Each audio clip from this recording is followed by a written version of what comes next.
Start. नमस्कार, Neemuch today में आपका स्वागत है और मैं हूं आपके साथ तबरेज़ अकबर। 230 विधानसभा यानी कि जावद एक बार फिर से अपना इतिहास को दोहराने जा रही है, लेकिन इस बार त्रिकोणीय नहीं बल्कि चतुष्कोणीय मुकाबला होने जा रहा है।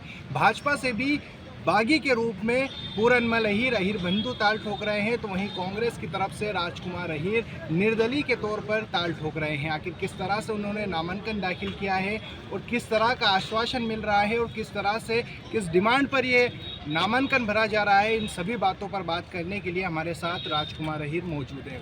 स्वागत है नीमच टुडे में आपका। किस तरह से पार्टी की मेरी पार्टी की ओर से कोई डिमांड नहीं है, न ही पार्टी की ओर से मेरे ऊपर कोई आदेश है। मेरा कहना है कि मैं जब भी लड़ा हूँ चुनाव, कार्यकर्ताओं की भावनाओं के अनुरूप लड़ा। 3 बजे के पहले तक सिंबल आने की पूरी संभावना है और कई जगह बदले भी गए हैं सिंबल। पार्टी का चुनाव चिन्ह जो भी फॉर्म होता है, तो मेरी कोशिश थी, मैंने आज नॉमिनेशन फॉर्म दिया है। कार्यकर्ताओं के साथ हजारों कार्यकर्ता मेरी पीड़ा, भावना और तकलीफ़ को समझ के जो मैंने सेवा की है वो आपने देखा है।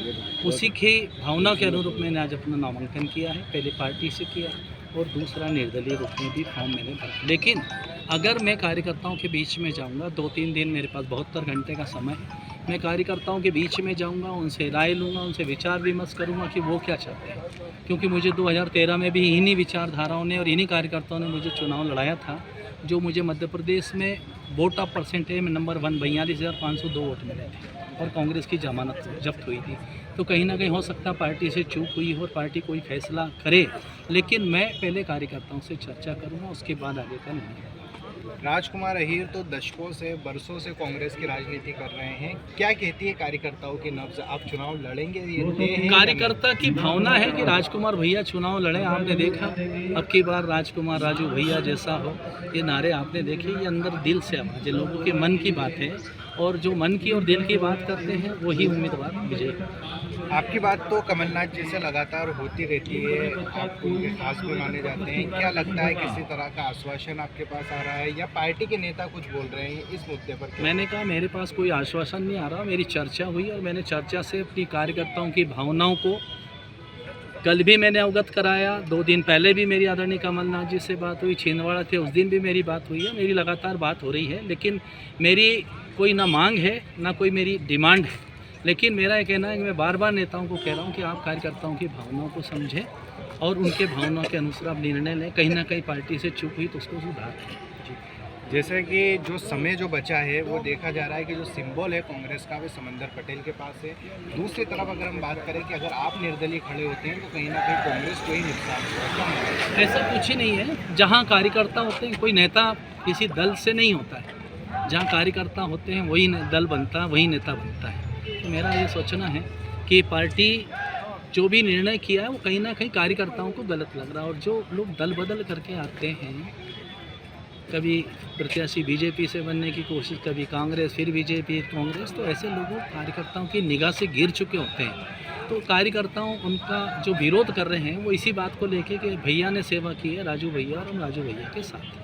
कल तक बालकिशन धाकड़ आपके साथ खड़े हुए थे, बात कर रहे थे, आज वे समंदर पटेल के साथ हो गए, क्या मानते हैं? ये अपना एक समझ लें कि अपनी अपनी बात है कि अपना ये मान के चलें कि भावना है उनकी कि वो क्या चाहते हैं। ये अपना खुद का निर्णय है, स्वयं का। इसमें किसी पे अपन दोष नहीं लगा सकते या किसी को ये नहीं कह सकते हैं कि भाई आपको ये करना है। ये अपना स्वयं का निर्णय है। अब किस हालात में उससे बात हुई और आगे क्या होगा ये वो समुंदर पटेल जाने, पार्टी के नेता जाने और वो बालकिशन धाकड़। अभी जो स्थानीय जो पार्टी के नेता है, चाहे नूरी खान की बात करें, जिला अध्यक्ष की बात करें, वो सभी से संपर्क साधने में जुटे हुए हैं, एक तरह से तालमेल बिठाने में लगे हुए हैं। क्योंकि आपके पास मेरे पास कोई बात नहीं आई, ना मैं करूँगा। मैंने स्पष्ट शब्द कह दिया है कि गलती आप लोगों ने जिस तरीके से गलती करी है, जिला अध्यक्ष ने, वो भावनाओं को समझ रहे हैं। वो जब गांव में फ़ोन लगा रहे हैं तो उनको किस तरीके के शब्द लोग सुना रहे हैं, ये उनको आप पूछिए। क्यों कहीं ना कहीं जब कार्यकर्ताओं के साथ गलत होता है, कार्यकर्ताओं की आवाज़ को जब दबाया जाता है, तो किसी नेता की हिम्मत नहीं कि वो सामने वाले के पास जाके चर्चा कर सके। एक तरफ आपके साथ बड़ी ताकत दिख रही है, हज़ारों कार्यकर्ता आपके साथ यहाँ पर आए हैं, दूसरी तरफ समंदर पटेल भी कार्यकर्ताओं का कारवा लेकर आए हैं, तो क्या मानते हैं?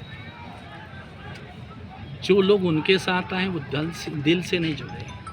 वो धनाढ़ व्यक्ति हैं, इसलिए उनसे जुड़े हुए हैं। और जो मेरे साथ हैं वो सब छोटे छोटे गरीब तबके के किसान लोग हैं, गरीब हैं, मजदूर हैं, वो लोग जुड़े। मैंने कहा ना, मन से और दिल से मेरे साथ आए हैं।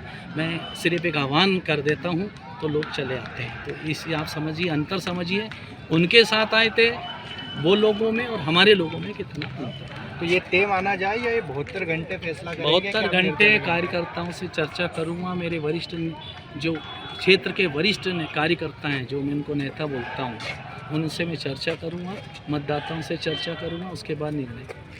तो ये थे हमारे साथ राजकुमार अहिर, जिन्होंने इस बात को बताया है कि उन्होंने इंडियन नेशनल कांग्रेस से फॉर्म भरा है, तो दूसरी तरफ निर्दलीय भी फॉर्म भरा है। और वो कह रहे हैं ये 72 घंटे फैसला करेंगे कि वे बागी होते हैं या नहीं होते हैं। आप देखते रहिए न्यूज़ टुडे।